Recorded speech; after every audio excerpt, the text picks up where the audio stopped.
Terrific. I'm really excited about this conversation today with Kristina Bruce.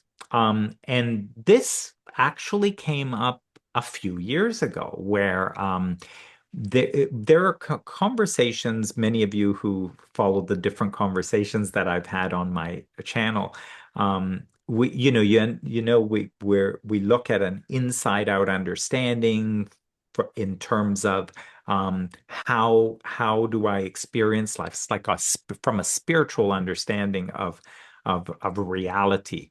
I say like who I am, my true nature, and the nature of reality. This is like a lot of what we explore. And I have a Facebook group where there seems to be a consistent thing. Anytime you talk about things that have to do with the physical body, with weight, body image, even health sometimes coming into that. What always happens is people who are immersed in this kind of understanding suddenly go, nope, that is an entirely different issue because that we have science behind it. It works a particular way. You can't apply this understanding to any of that. And so it's really been humorous to watch the reactions, around this. So this a few years ago we could see, but it continues on to this day. Anytime we talk about food, anytime we talk about the body, the same kind of reaction will start off.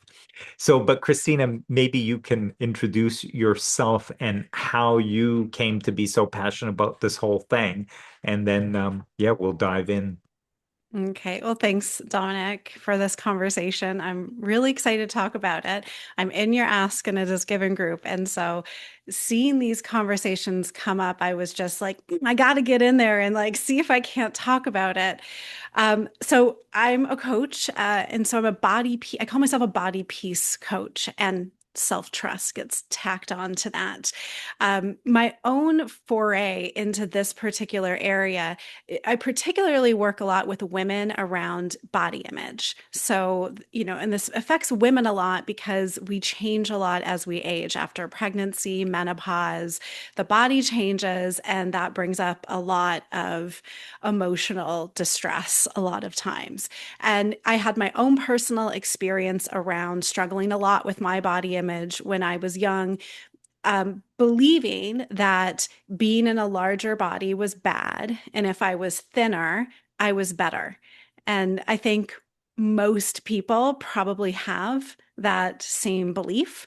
I mean, it's everywhere in our culture. And a lot, and I say women particularly because historically, women have been valued so much, first and foremost, for their appearance. So much gets put on women and how they look versus who they are as compared to men, which is more what they do and what they achieve.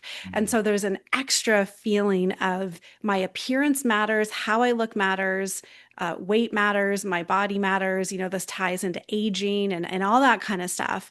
So I went through my own struggle with it. I didn't grow up in a particularly thin body. It was pretty average. But then as I got older, I said, I want to be thin. So I want to see what that's like. So I did all the right things and dieting and exercising, lost the weight. And this was like in my 20s. And I started receiving all of this external validation from people. Like just it was crazy to see the difference of how much I was validated and complimented and told how gorgeous I was, all because I lost weight. Even from people who knew me, like for example, guys in my I was single at the time. Guys in my friend group just wanted to date me all of a sudden just because I lost weight. And I remember thinking like, but you know me. Like I'm the same person. But Wow. all it was I just lost weight, and all of a sudden now, like they were clamoring at my door to date me. It was wild. And so that really impacted me. And I noticed a fear that came up that said, well, what's going to happen if I don't maintain this? Like if I don't have this thin body, this beautiful appearance, I'm going to lose all of this external validation. And so for me, a lot of it was about not knowing at a time, but this sense of unworthiness. Like I'm not okay unless Mm. I look a certain way. But what ended up happening was thankfully, my then boyfriend, now husband, we met. He moved in with me. And I got to see really clearly that everything that was required for me to maintain that body, how I had to eat, how much I had to exercise, had ended up taking over so much of my life. So I would come home. He was an immigrant. He couldn't work right away. He was my personal chef for a while. So that was nice. If dinner wasn't ready immediately when I got home, I was so upset. I was hangry. But then, well, don't put too much dressing on it. Are you measuring the amount of rice? And so it really started to come up, all of these ways that I had gotten stressed about food. And also then it was, well, do I work out after work or do I chill and watch a TV show with him? So it started to get into the quality time of our relationship. And my weight started to go up because I was relaxing a little bit. I wasn't as strict, but that brought up a huge amount of fear in me because I thought, well, I'm going to lose this. And so I doubled down really hard. And anyways, long story short, I got to a point where I was about to go on the most restricted diet I had ever come across. And I had this moment where I just broke down. I was sobbing in my bed and I just thought, I can't live like this anymore. Like this can't be what life is about. And it took me a little bit, but I finally tossed out my scale. I said, I'm not weighing Mm. myself anymore. And I said, that's it. No more dieting. I'm just going to let myself eat whatever I want and I'm going to do whatever I do and let's see what happens. And what happened was, well, I swung all the way to the other side. So I ate everything that I was restricting, all the ice cream, all the cookies, and my weight just kept going up and up and it was freaking me out. But something in me said, actually, I had decided to run back to dieting for 4 days because I was like, it's getting out of control. But it felt like I was walking myself back into a prison, closing the gate. And then when I was trying to control everything. And so I said, nope, don't want to be here anymore. But I don't know how to deal. Like, I don't know how to live anymore. What do I do? And so it was this long journey of, well, essentially coming back into, can I start to listen now to my body? What if I had no rules, if I had no ideas of what's good or bad, how things are supposed to be, how I should look, how I shouldn't look, what's right or wrong, what feels good to me in my Mm. body. But what was also required was a questioning of beauty standards that I had learned. It was a questioning of, am I worthy anymore? Because by the way, when I gained all the weight, all the compliments stopped immediately. Like nobody said you look beautiful anymore. That was gone. And so it was left with this whole identity I had also built around being the beautiful one, the healthy one. People were like, "Oh, you're the picture of health." And that was gone. So everything blew up. I was left with nothing. And I thought, well, how am I going to find this sense of worth and okayness in me when everything that I was using to hang it on is gone? And so I really had to go deep and to start to question. Now, I was somebody who got really into the work of Byron Katie. So Mm. that was a massive catalyst for me in my life. And that happened a little bit before I started on this journey. So I had that tool and I had used it enough to realize, okay, if there is stress here, if there is contraction, I'm believing a thought that's not true. I know that, so I would use the tool of the work to question it.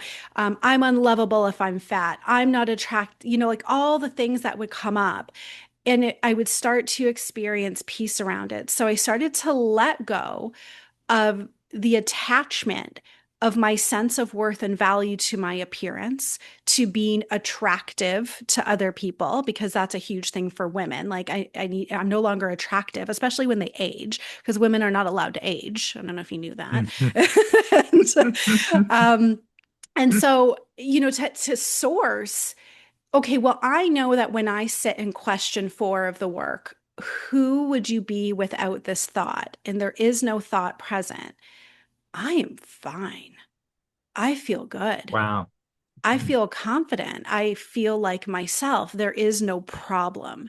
So I took all of my own personal experience with this and was like, I know there are a lot of women out there who are dealing with this. Is anybody at all like want some help with not wanting to live their life anymore, feeling like, well, I have to follow this rule. I have to eat this way. I must weigh a certain weight. And we'll get to the health piece in a second, because I also opened up to reading some different research around weight and health. There's a book I read that was called Health at Every Size, that was very research intensive, that kind of like blew it out of the water. I was like, well, I thought obviously weight's the problem. Like, we need to keep our weight down or else we're going to be unhealthy. And then I learned that it was, oh, well, they're correlated. Weight and poor health is correlated, but there's no evidence that the fat itself is the causation of these interesting. diseases.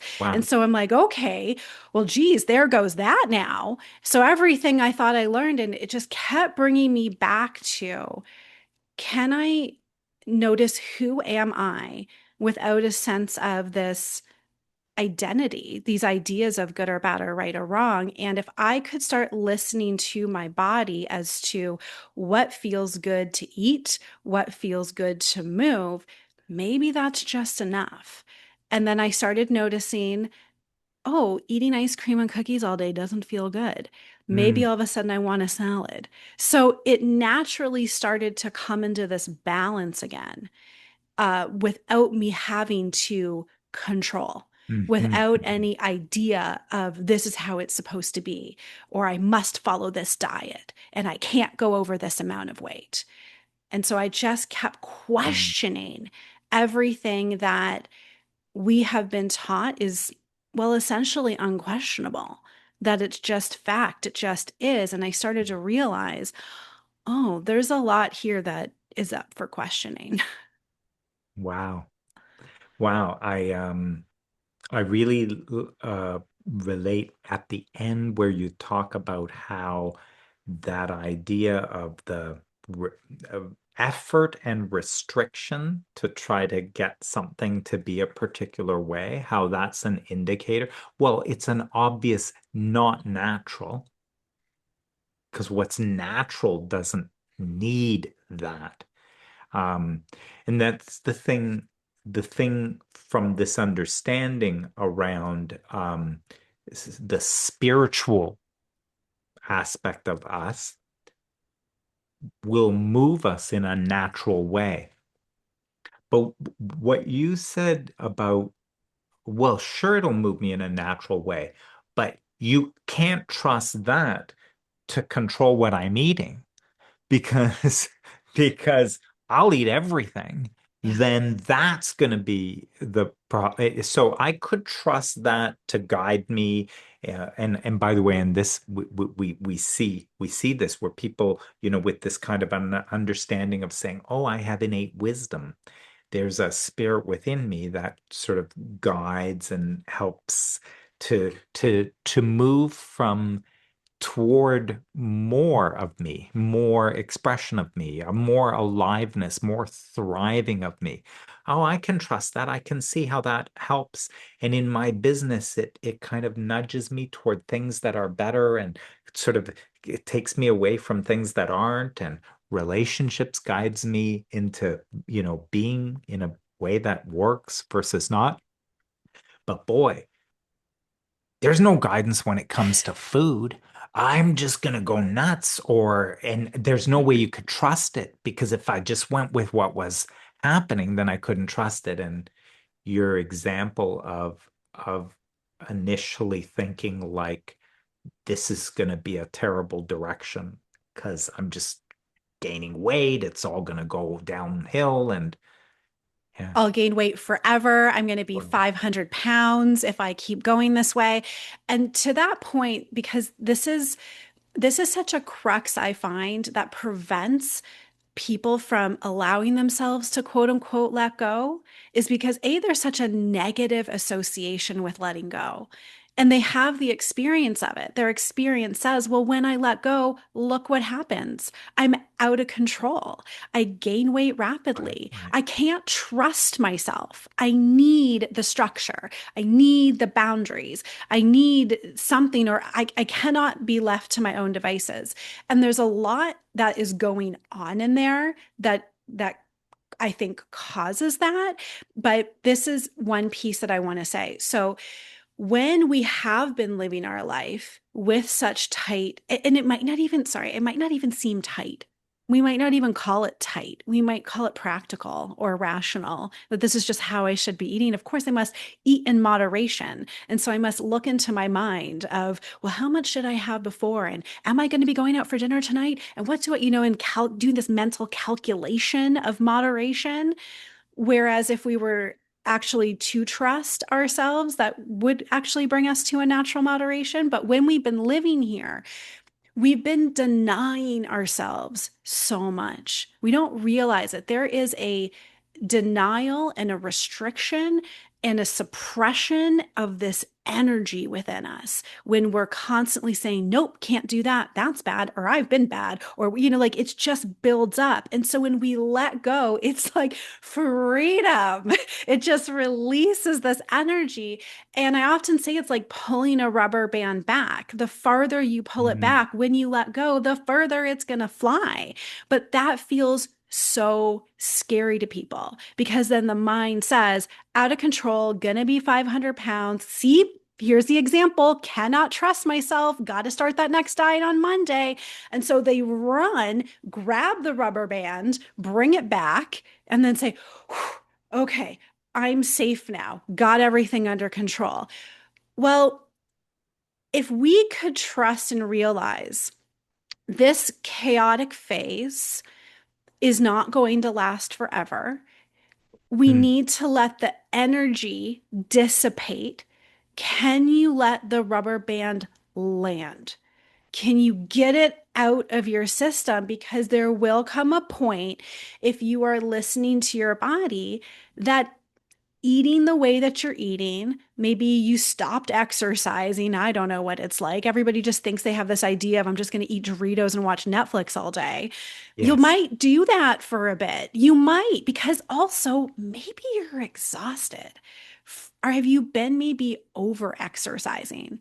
Because a lot of these plans that you go on, they stress the body. When I was in the heyday of my dieting, there used to be beach body workouts. Some people may have done this.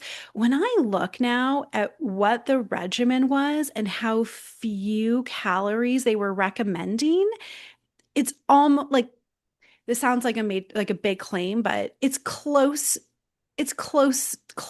to eating disorder levels of restriction for Wow. what's necessary for healthy adult humans.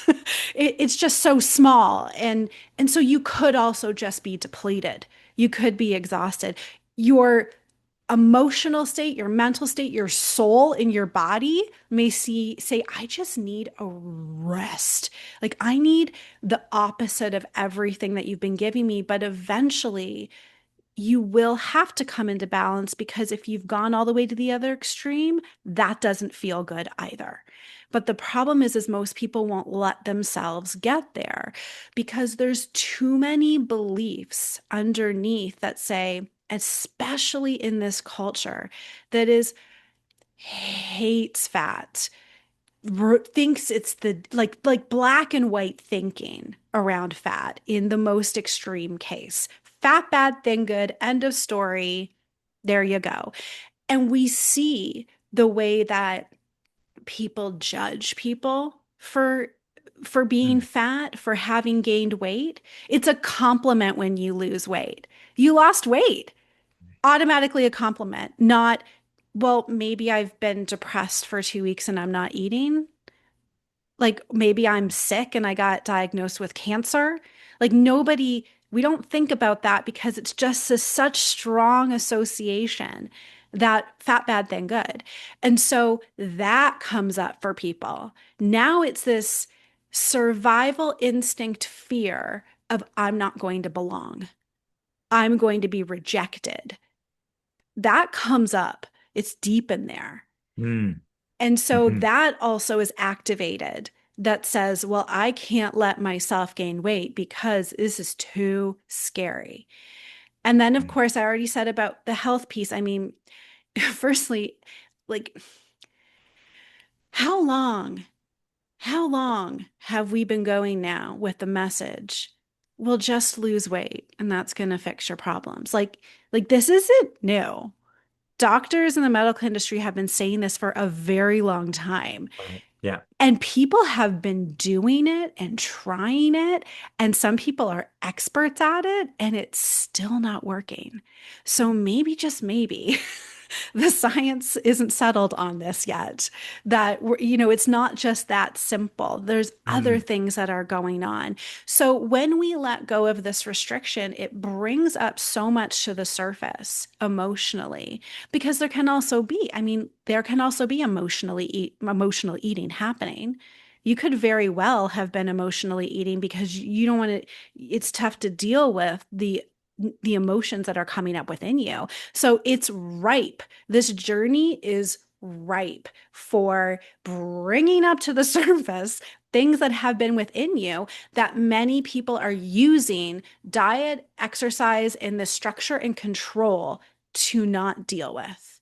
But when we yeah. let it go, what you're Right. left with is there's got to be another source of intelligence that I follow because it's not coming from the rule books anymore. Mm, mm. I really see how there's a discord with something, and you either ignore, deny, or push it to not look at it, and and then um and then the body is a physical representation of discord.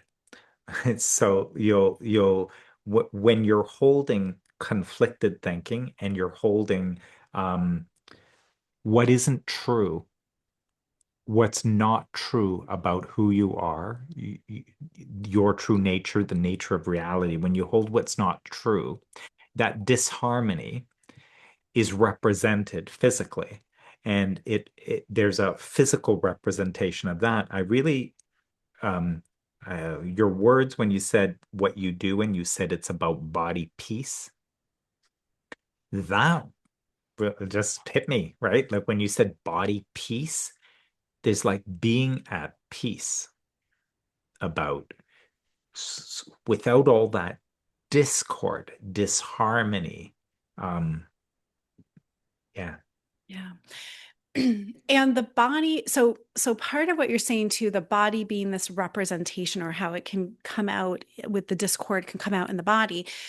Well, we often see that then people will say, but excuse me, we live in a society that has obesity rates and people are so big. You're trying to tell me we should not be addressing that. And it's so interesting that long-term research has been showing that with more pressure on controlling and trying to put diets into place, the weight has only gone up over Yes. Yeah. time. So Yeah. again, it's like it can't be that that's the root. So when we come into that peace and that harmony, I trust, like we know this, our bodies are so intelligent. They are mind blowingly intelligent. You think it doesn't know what it's doing? So if there Mm. is discord, and if the body then, when we come into harmony with ourselves emotionally, mentally, physically, the weight, if there is weight to release, will release. Will And in release. fact, a lot of people have, when they have done deeper emotional, mental work, have said, oh, I lost X number of pounds without trying. And I've Mm. been trying this whole time. But I want to say this because this often gets overlooked. For some people, it may mean weight gain, like it did for me because I was unnaturally suppressing my body to such a small size that I could not live a life that was authentic to me and be in that small body. It just didn't want to be that small. Mm, But if we are too afraid of gaining weight, we then cut ourselves off from living in true alignment with ourselves because we'll know, but I got to keep this piece in place. And mm, that cuts us off because we can't follow inspired action if we'll know because I can't eat the sandwich, because I'm too afraid of this when that's really actually what I want. And I want to make a note to this. Inspired action can also lead us to eating in a certain way that it's not. So again, when I talk about this, it's not black or white either. It's not, well, don't eat healthfully, or it's not that at all. For example, I was inspired recently to read this book called Glucose Revolution. And it gets, I don't know if you've heard of it, it comes into more of this, anyways, I won't get into the book, but it's more scientific and it's talking about glucose uptake in our system. And I'm like, wow, this is making so much more sense in regards to our health versus trying to find the perfect diet. Anyways, it's really interesting. But so I've made some changes to how I'm eating following the recommendations in this book. right. It's very free. It's like I'm not restricting in any way. And I've noticed a difference in how I feel. I've had more sustained energy because I'm not having these up and down glucose spikes, is what they talk about. It's just changing the order of the way you eat foods and this kind of stuff, but you can still eat what you want. So it's not all or nothing, but it's letting go of the rigidity of it. And food is, I mean, how we process it, what's good for us, what's not. Like you can I personally think eating a piece of cake joyfully is much better for you than eating a piece of cake with a side of guilt. So the emotion that we're bringing to the food and our exercise. Am I exercising because it helps me feel good in my body, or because I need to punish myself for what I ate yesterday, or I need to Mm, burn it or sweat it off? mhm, So I really believe that our bodies are so wise and intelligent, and we've lost it because, well, the mind has really just been in control of this. It says, I mm. know better. I know better than the body.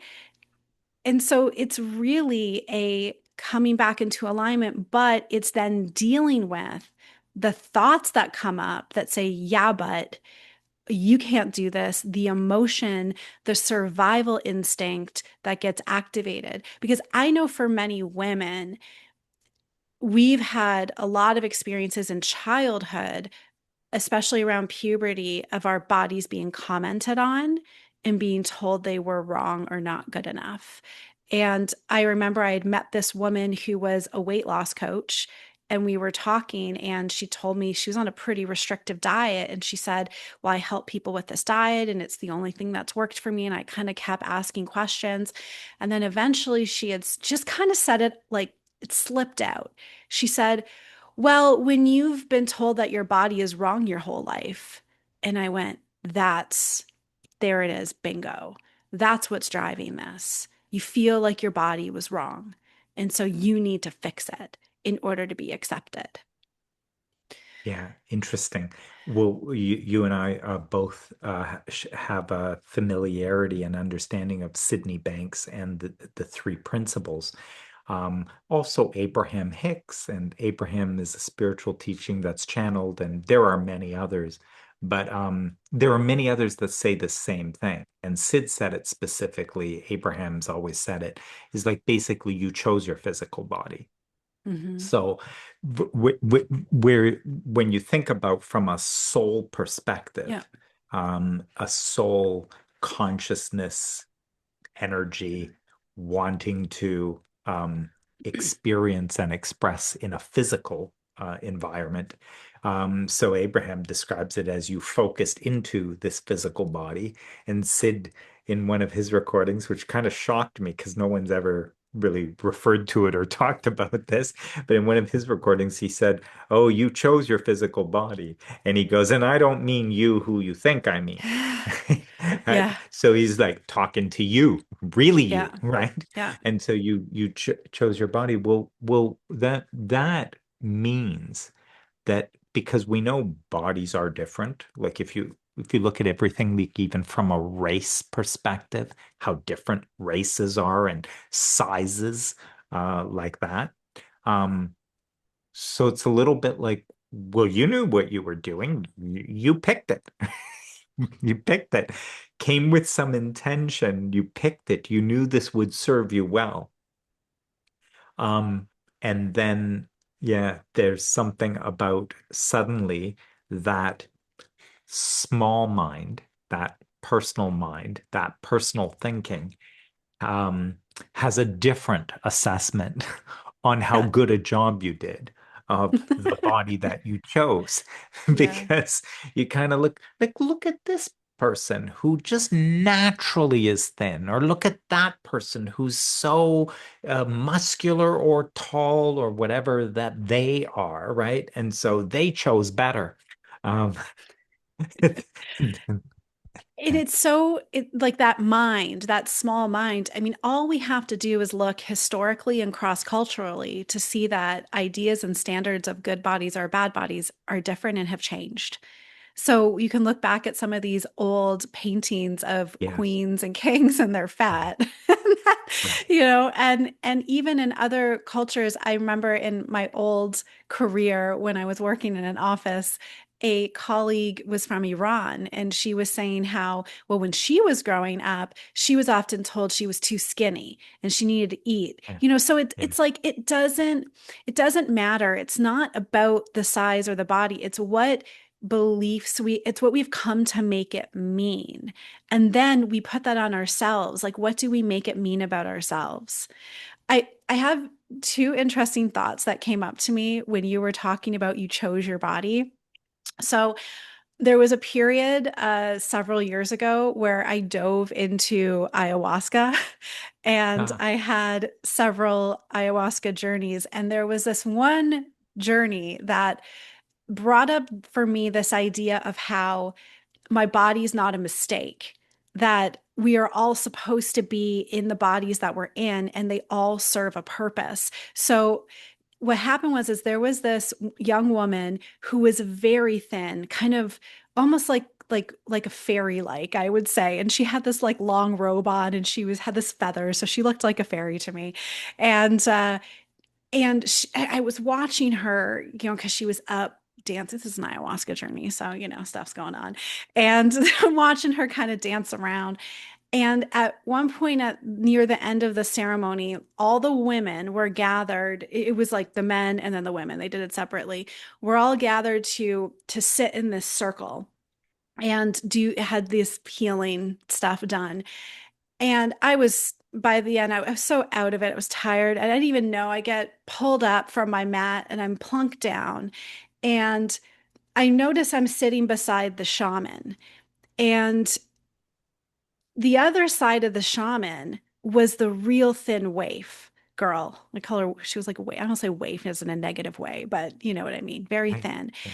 And it's a little bit vulnerable to be sharing this, but I'm going to anyway. I was having this experience during this ceremony of energy moving very strongly through my body.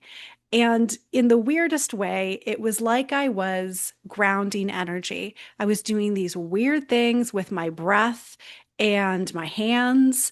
And it was like I was watching this and it felt strange to me. I was like, what is going on? Like, I'm having this sense I'm grounding energy. And I had this thought of, oh, she was doing something with energy with her feather, Ah, moving it in the room, and I was grounding it in this circle. And it was like the thought came to me, you need the denser, heavier body to ground. That's wow. important. She needs the lighter body to help move it, whatever she was doing. And I thought, oh, wow. Like that hit me as wow. Where I was so told that everything about my body being larger was wrong, that it was a mistake, that I was supposed to be like this thin girl. And yet, in that moment, I realized it was necessary. It was like a balance of the Right. whole. And then there's everything in between. So there was that Mm. experience I had. And then another thought came to mind talking about you chose your body and it's all here for our experience, for whatever it is that we chose to come and experience in this life. Byron Katie was being interviewed by Oprah.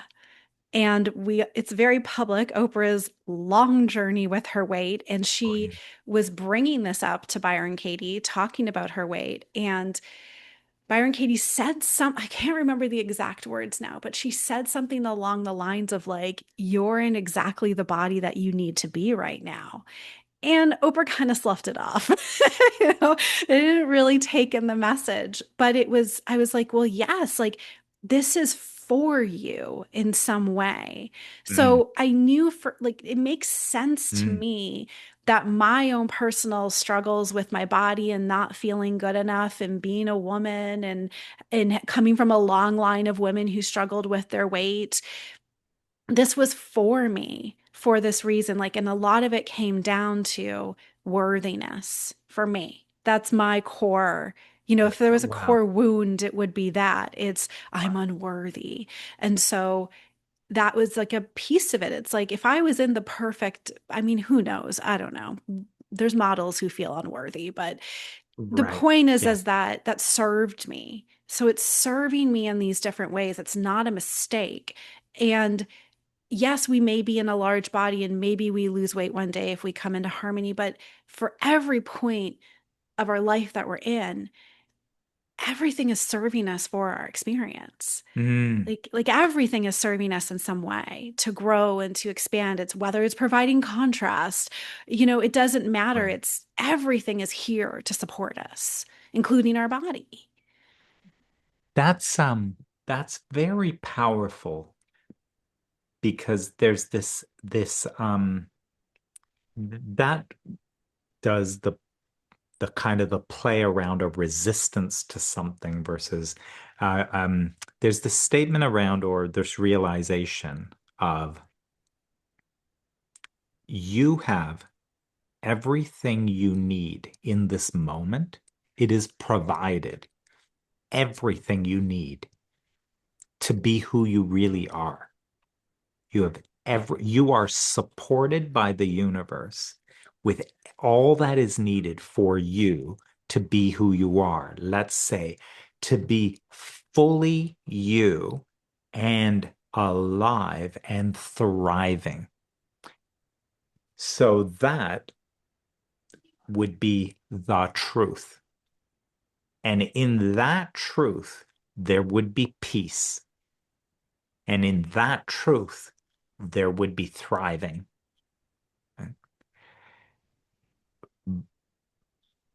But I say, not quite. I almost have everything I need. Almost have everything if I lose a few more pounds and I just get a little bit Yeah. stronger and Yeah. leaner and Yeah. like that. Yeah. So because I hear what you're saying, like I have everything I need to be who I really am, but actually this isn't it. Yeah. I just a few things I need to fix first and and Yeah. then I get to be me. But and notice the spiraling. Then I'll get to be me. In the meantime, this isn't it. Yeah. It's like that resistance coming up, right? Like the way that the mind Right. is always raised, and then it always raises the bar because so here was the other thing. I lost all the weight. Okay, just remembering this, I'm laughing now. When I gained weight and I felt horrible about like I was just like, oh, this is terrible. I would get those Facebook memories that would come up Oh, that would yes. say, here's a photo of you 4 years ago. And I looked and I thought, I remember after I gained weight, I'm like, oh my God, that's how thin I was? Because I didn't feel that. I did not think I was that thin when I was that thin. I was what I wanted to be, and I never felt it. I had a moment, I would have a moment of like, oh yes, look, look at me, I feel good. But it was very egoic, very on the Ah, surface. and then it would drop away again because, well, it never filled the hole of the feeling of unworthiness because that wasn't it. So I spent most of my time still thinking I looked too fat in photos, still thinking I didn't look good enough. And it was actually my husband who had brought it up to me one day when I was feeling insecure, and I'm like, "Oh, I look fat in this photo." This was after I gained weight, and he said, perhaps it's because you're seeing yourself exactly the same way that you saw yourself when you were thin. So it doesn't really matter what your body size is. You're still looking through the same lens of critique of Amazing. yourself. Oh yeah, he's great. but, Amazing. but it was like, you're right. You are right. Losing that weight is not going to be the thing because I had it and I still never really felt it. Not truly, temporarily, I'd have moments, but not really deeply, truly. I used to call myself a body acceptance coach, Mm, but acceptance, unfortunately, in this work it gets too much of the resistance because, again, like, what do you mean I'm not going to accept my body? And then there's right. this feeling of I give up, I don't care anymore, resignation. Like, I'm like, I didn't call myself a body resignation coach. I call myself a body acceptance coach.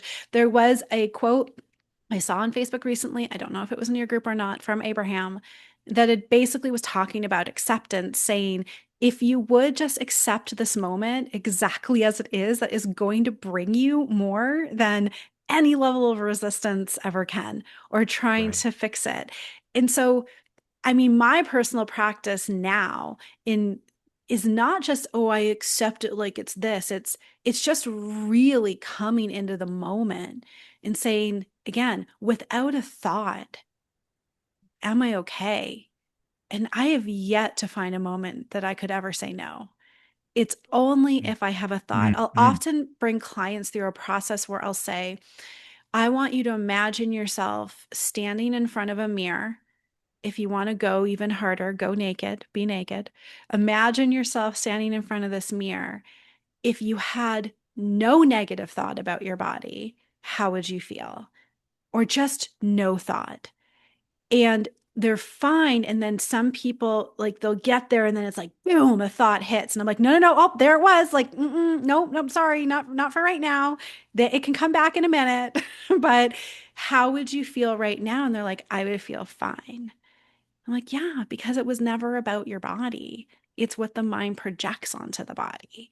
And we know that if a thought hurts, it's not true. Well, we may not always know that. We may argue it. But anytime I've questioned it, I've yet to find that a stressful thought is true. And I've probably questioned hundreds of thoughts by now.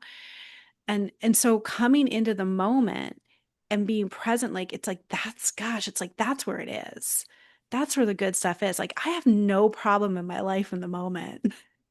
I have Mm, lots of problems even two right. minutes from now, but not Yeah. now. And not even about my body without a thought. And can I trust then that there is an innate wisdom, a universal mind that is going to guide me, and I don't have to listen to the yammering of this in my head that will lead me to what's working best for me? Well, that's the part where the truth of it is an energy that a consciousness, Abraham will talk about, there's consciousness in every cell of your body. There's consciousness. It's all consciousness. Right? It's consciousness in every cell of your body. Every cell is being what it is. It is being optimally what it is. And it is in a physical way asking for physically what's needed. This is why we feel thirsty. This is why we would feel, this is why sometimes you can feel like, I cannot eat one more sweet thing.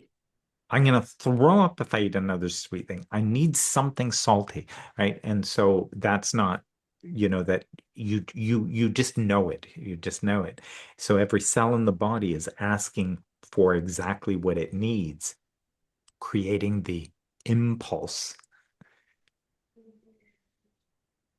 And this is something, it was actually something I thought about prior to this conversation that I wanted to bring up, even maybe get curious on your thoughts about it. Because we have these ideas of what's good for me, or how I'm like, again, what's good or bad, what's right or wrong. I'm always supposed to experience good. And yet I've been noticing through this journey, and I've really, like, really, it smacked me the other day with this realization of something else that has been going on in my life, of something that I kept labeling as bad and as wrong and blaming myself for having been in this situation. So it was something that I, on the surface would not call a positive situation, and blamed myself for it. So, well, you put yourself here. So, and I find that this conversation around following your inner wisdom and innate desire, well, I would say, well, you weren't following your inner wisdom. Obviously, you took a wrong turn somewhere. Mm, And yet, when I look at the situation, it has shifted something in me and is calling something from me now that I don't think what might have come forward if I didn't find myself in this situation. Like, I'm like, yes, of course this had to happen. Of course, like and it's mm, not like even a situation that what made it tough was, well, I had some control over it. It's not like I got some diagnosis or I got hit by a car, that maybe was random, though at least felt random, and you know, the universe. But it like it was around this idea of self-blame. Like if I was following my inner wisdom, this shouldn't have happened. But I see it now, and I'm like, this definitely needed yeah, to happen. yeah, And it reminds me of some stories of people who, again, because we have this fat bad thing good, and we're talking a lot about body size, I think because that's the strongest one in our culture right now. I know stories of people who are in larger bodies, were told they were in large, it was bad.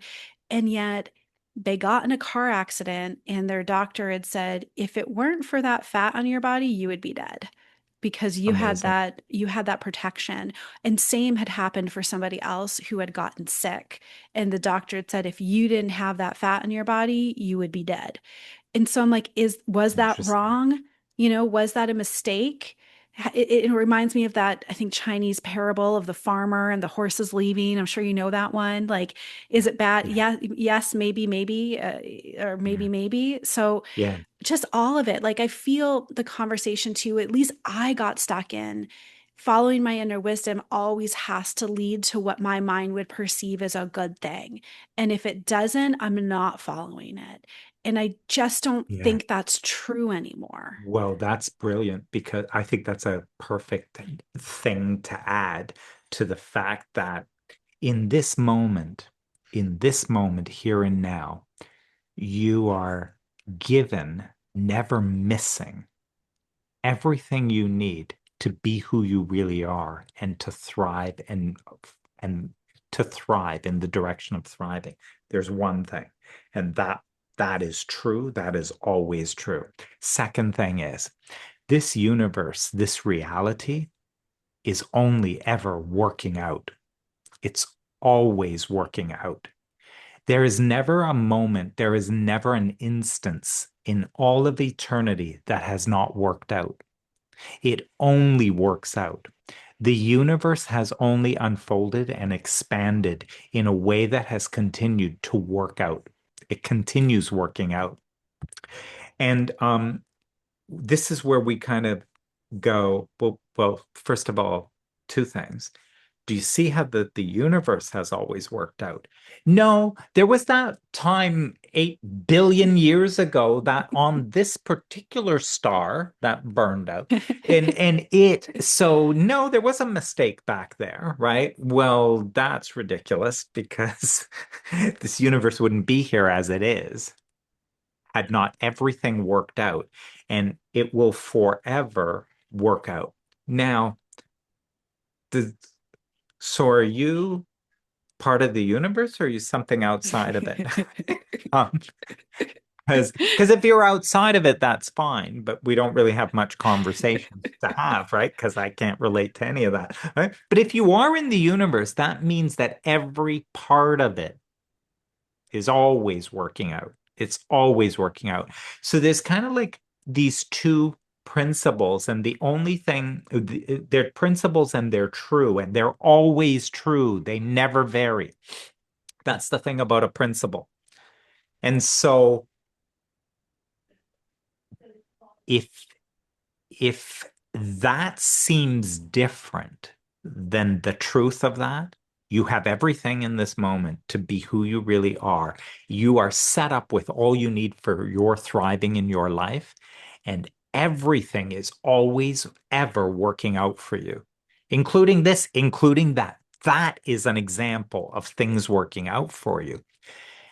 If you're not experiencing it, there's a thought involved. That thought is a lie. And what you're experiencing is an engagement with that thought. And an engagement with that thought is bringing you into disharmony with the truth of this moment.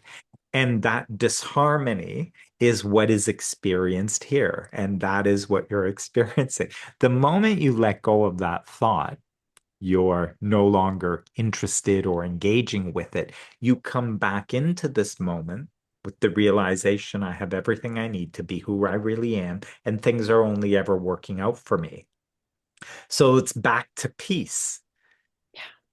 And peace doesn't require anything to do, it requires letting go of all the bullshit you're doing. Like the bullshit that I'm doing, engaging, thinking, Yeah. considering, wondering, planning, scheming. Right? 100%. Yeah. 100%. Yeah. I I really see so, and it does relate to the body, but I can see like my life today would not be how it is were not for a couple of key disasters. In my early 20s, where I was very clear, I have no interest in working for anyone or doing anything like that. I'm entrepreneurial, right? And after a few attempts, having a success, like a real business, which was going to be it, and then it failed in a partnership dispute. It just failed. It was the closest I ever got to being depressed. Mm.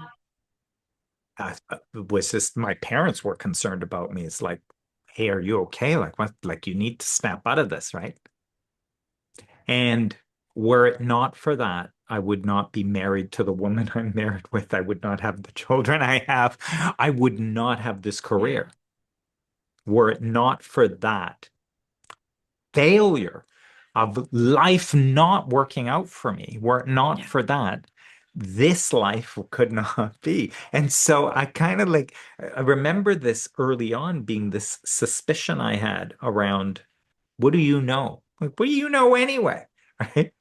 And you're with the body, it's like what you said around, oh, this this body has what it needs in this moment, and it has what it needs to Yeah. support you in being who you really are.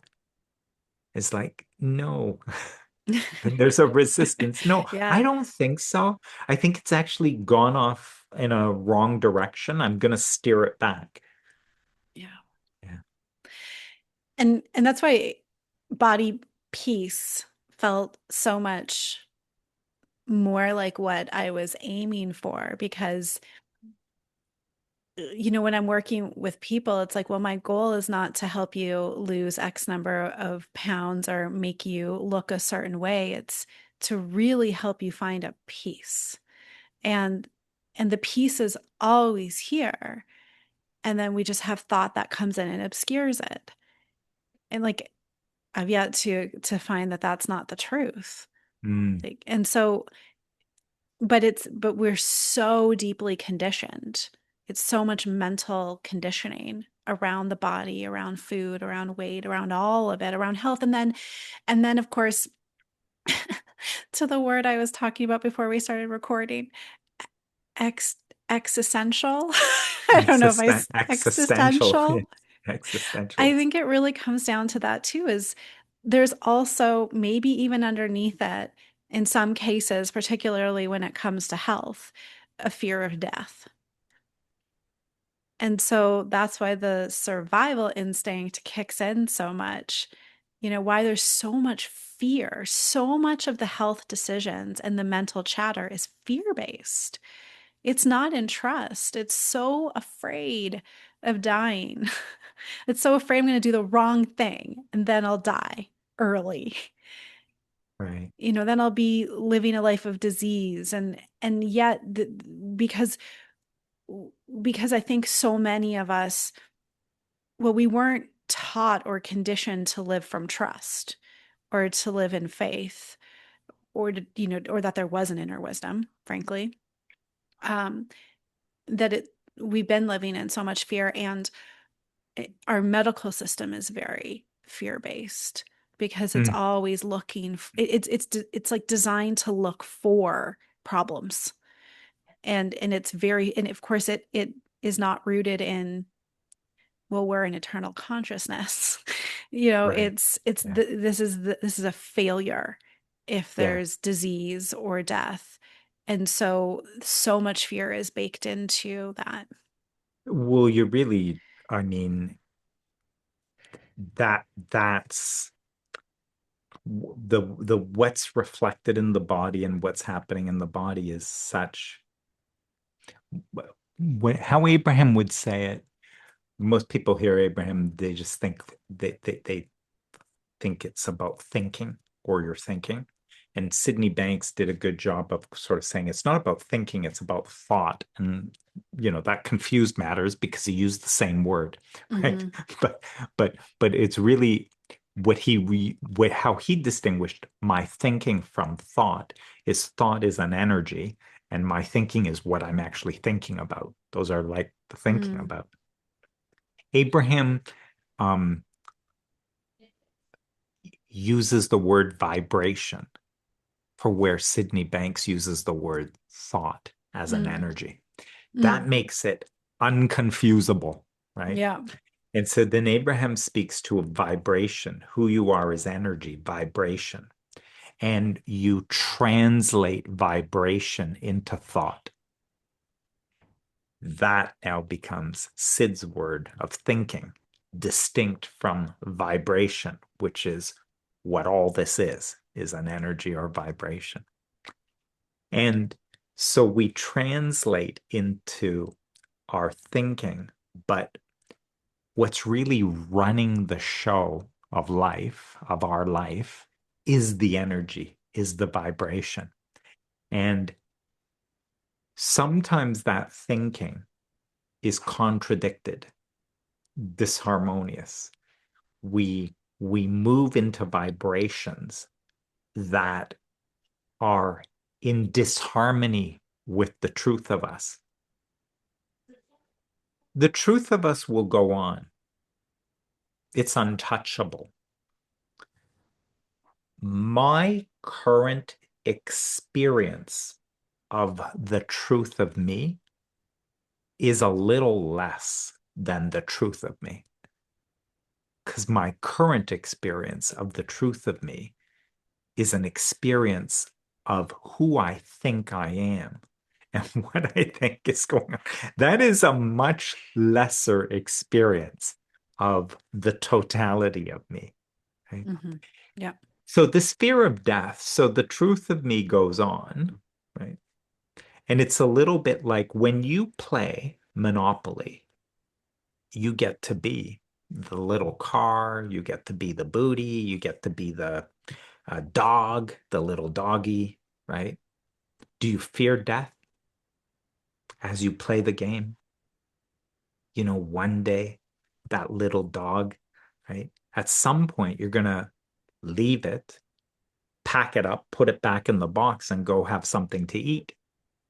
Don't you fear the death of the little dog? And it's kind of like to say, if you did, you would not be having a good time playing Monopoly. Yeah. Right. you would not have a very good time at it at all if what you did is live that monopoly game with the, is the dog eating right? Is it good? Do you Yeah. think it's going to make it? Because at some point, I want that doggy to have the hotels on Boardwalk and Park Place. And I want to make sure it's healthy enough to make it around the board enough Yeah. times. And if you started living your life with that sort of concern, fear of that, we don't have any fear. And that's, I think, how many people are living life, especially when it comes to health. And it's so normal. And I like to think of it as a low level hum of stress Yeah. that we don't even realize is present because, well, obviously, I need to be worried about this. Obviously, I need to watch my weight and worry about my health. Of course, it's just part, I have to. Yeah. But Yeah. what if you Yeah. don't have to? And I do, I mean, I know what you're saying. I think for some people, maybe not listening to this conversation, but maybe others, the idea of a consciousness that lives on is crazy, or like, what are you talking about? Because when we are completely identified with the Right. human persona, then that's Yeah. all we see. We don't Yeah. think that there's anything else behind it. That's why I love listening to near death experience stories. And I've probably Mhm. listened to 50 of them, maybe more at this point Wow. over the Yeah. years.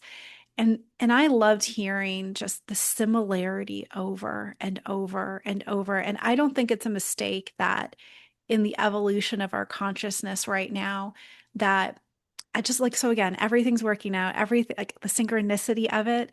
We have more modern medicine where in the past, people would have just died and that would have been it. They Mm. don't get to come back. But because of our modern medicine, more Yeah. people are on the brink of death or have died. People have been dead for 20 minutes and they come back and they're Right. able to tell, this is what I experienced. And so it's happening more and more and more now. And that's seeding into the collective consciousness, this idea of, hey, maybe we're not just these bodies. Mm. Maybe Mm. who we think we are is not all of it.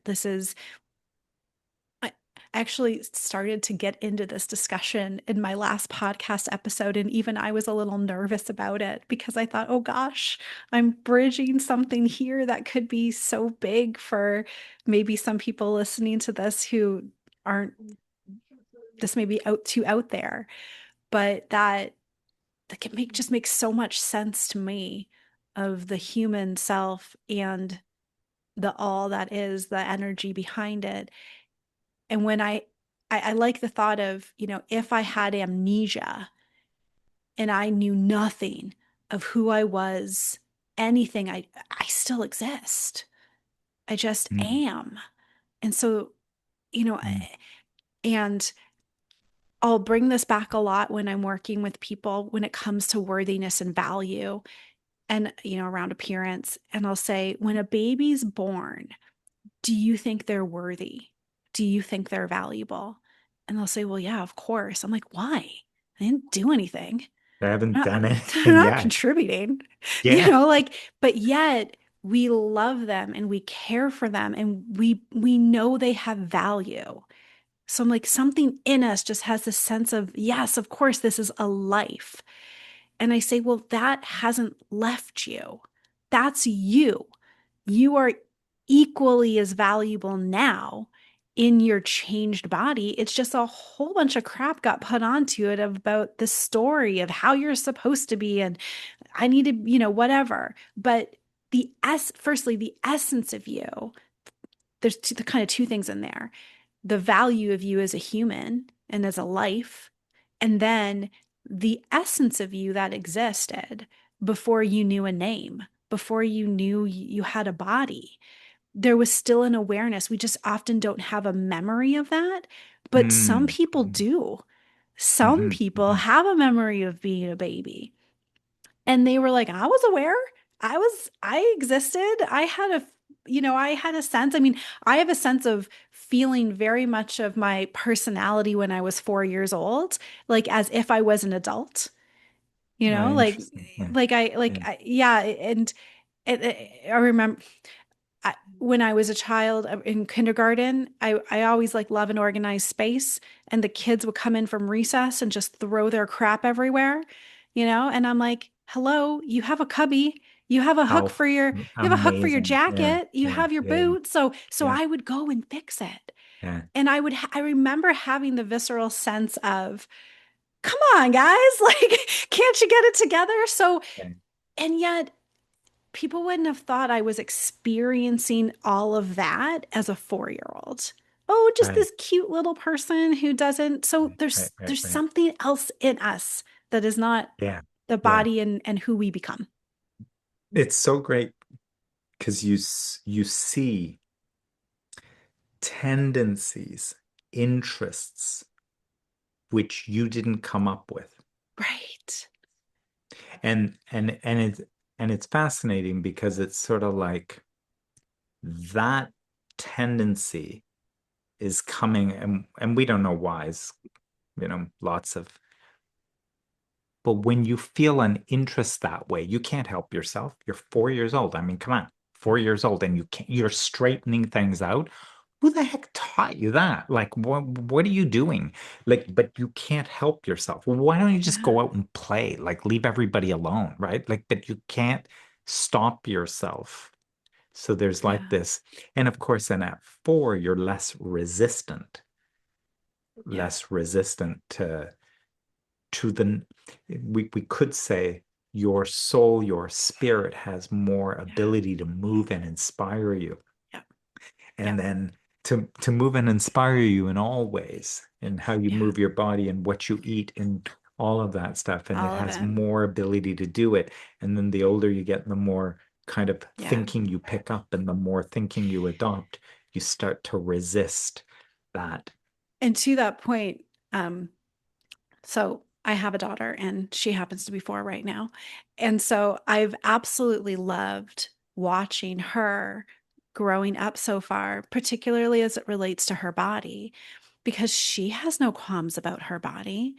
She looks in the mirror, makes funny faces, dances around, like what's the problem? Because she hasn't learned any idea that she should be judging her body, that there's an issue with her body. It's just the Right, right. purest expression. And when it comes to food, there is this idea of, well, we have to obviously control what the kids eat. And sure, like kids are going to go for sweet because we all do. It's evolutionarily like we've developed this idea for sweet because it's the fastest form of energy for our Yeah. bodies. But I was really conscious of not limiting her from eating sweets because that can start to trigger but now I want it more. And so she'll leave half of an ice cream. She doesn't Wow. need all Wow. of she doesn't binge eat. Yeah. The kids end up binge eating more when it's restricted from them because they think, well, I don't know when I'm going to get it again. Mm. So let me Interesting. let me eat it all, and we can do the same too. So just Mm. kind of again coming back to that natural and like that intelligence, Mm. and also getting sick off of too much sugar. We let her do that too. We let her go crazy on the Yeah, Halloween candy, yes. and then she didn't feel good, and we said, hey, you see how you're feeling really tired? Yeah, that's because that's what happens when we eat a lot of chocolate. Yeah. And so it's like I wanted her to have the visceral experience so she could make a connection instead of, see, you shouldn't have eaten that, or let me take it away from you. And, it's not that I just like give her candy all the time, but I do reserve it sometimes. But I try not to make it the good or bad or right or wrong so she can connect more with what feels good to her. Like I'm Mm. trying Mm. to foster that. We'll see what happens. Yeah, trusting that she has that guidance Yeah. that she can trust, and wanting to encourage the trusting of that guidance Exactly. versus the trusting of me who knows. I've studied and I've read Exactly. the books about what you should eat. So you Yeah. can't trust yourself. But I have learned about this, so you'll only eat the good stuff that I Yeah. figured out. And it's, yeah, And so you so that's, offer a variety of food. So you try to get the exposure to the healthier foods, which, yes, they, nutritionally dense, better for your body, so that the body can learn, oh, this is where I get nutrients from this food. Like, so then when we listen, it's why we can sometimes crave a certain food when the mm, body is craving certain nutrients because it learns, because it's intelligence, because it knows I'm going to get this from a cucumber versus a carrot, or I'm going to get this from meat, versus something else. And so, really, yeah. when we are listening, it can draw us to those kind of foods for nutritional value or what we need it for. Yes, yes, yes. Beyond Yeah. what our understanding is of why do I feel like this? That's unusual. I don't usually feel like that. And if you're not second guessing it, you can start to allow and see what happens. Hmm. Um, so this has been fascinating. What would make the conversation complete? What would be a way to kind of, for now, kind of be able to close off? I guess just what's coming to mind to say is, for me, really the inspiration for the conversation is to shine a light on this area of our life that often I think we don't look at. Like, we just take as fact.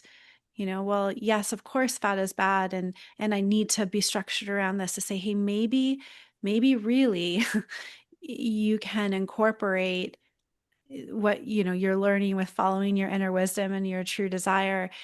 It very much is in this area too. Mm, And especially when it comes to what comes up, the fears, the resistance around body and image and appearance, because often our desires can be to prevent ourselves from feeling the deeper beliefs that we might have about ourselves if we stray from what we think is and are told is acceptable. So I want to feel good, like everything, of course, we do everything to feel good. So I'm going to make sure my body's small and I look young and whatever so I can feel good.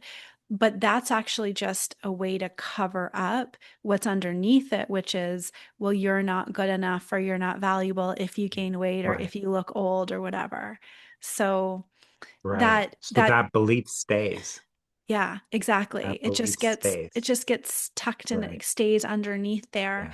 Yeah. And that peace like is possible right now in the body that you're in, and it doesn't mean that nothing will change, Mm, but it's the needing to change that ends up leading us astray often from listening to our internal guidance. yeah. Yeah. Fantastic. Well, how do people get a hold of you? And I mean, I'll put links too, but Sure. yeah, how do they um find you? well, I have a website, as I think most people do. It's kristinabruce.com. Oh, And easy. yeah, and I'm very active on Instagram. And Oh, great. actually have a new podcast out called Unlearning Beautiful. Wow. So that's Yeah. where you can find me. Well, fantastic. I'll include links and I'll get those from you Sure. and we'll put them in. This has been great. I'm glad it's been a few years in the coming Yeah. to manifesting, but so glad that it came through and I know it will be helpful for so many. So Well, thank you so thanks. much for having the conversation and being open to it. Yeah, no, this has been great. Thanks so much. Great. All right. Have a Thank great rest you. of the day. Thanks.